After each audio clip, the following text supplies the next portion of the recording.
All right, so basically there are three types of champagne houses. There's a maison, which is like a house that purchases grapes or sometimes even made wine from like thousands of growers all around the Champagne region, let's say, and brings it to their facility and then makes it and bottles it. And typically these are big houses. We all know the names like Veuve and Moet and PJ. And then they distribute them widely and they market them heavily. And if you have the wines in your restaurant, they kind of sell themselves in a way because they do all the marketing for you, right? And you can sell a $40 glass of Veuve Clicquot, let's say, and people will just buy it. But you got to wonder, like if you go to Costco and you see this brand, and then you go to Jewel or Mariano's or Ralph's and you see this brand, and then you go to whatever Cardinal Liquor and then you see this brand, and then you go to like some random Thai restaurant in San Fernando Valley and you see this brand, at some point you have to start thinking like, oh my God, like how can you sustain quality at this much quantity, right? That's my only beef with that. Then below that, there's, I think, something called a cooperative. And basically this is just like a maison that buys from all over Champagne, but they do it on a smaller level. They do it more like on a village level. And that's kind of cool because it's sort of like, it's like more like a village project. I think Nicolas Foyat was a brand that I used to sell. I think that was like a co-op where they were buying all from, I think it was Epernay. I can't remember, to be totally honest with you. I probably should have looked it up before I started this video. But my point is this, is that they're doing the same thing. They're just doing it on a smaller level. So it has kind of like more of like a village identity, okay? And theoretically, maybe they can control, how things are being grown and done.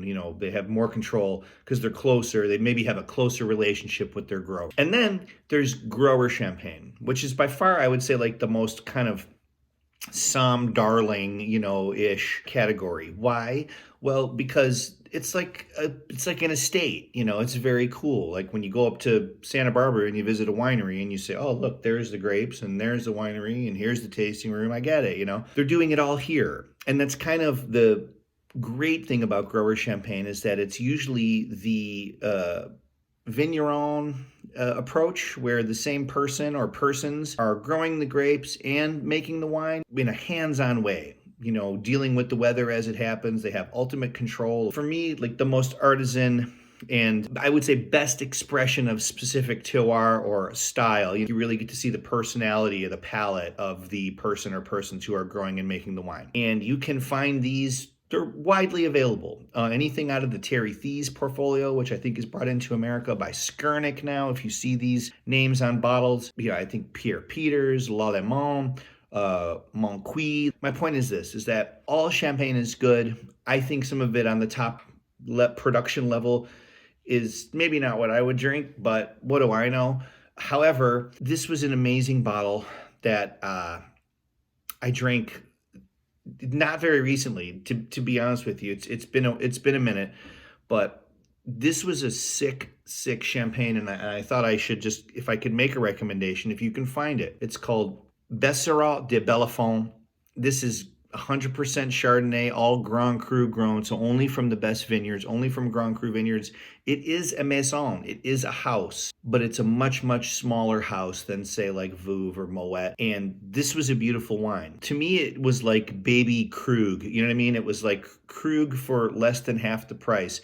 If you look this wine up, it retails for about $80, and it was beautiful, creamy, nutty, almonds, hazelnuts. Then it had like this great like lemon meringue, kind of like rich like lemon custard. Then it had just, again, like great fresh green apple acidity. So it was quite nice. And I think definitely if you can find it, this would be a nice bottle to pop either on New Year's, or if you can get it later in January. It's part of the Lanson portfolio. So Lanson is a little bit more widely available. So if you see Lanson in your wine shop or liquor store, they can order this for you, I believe.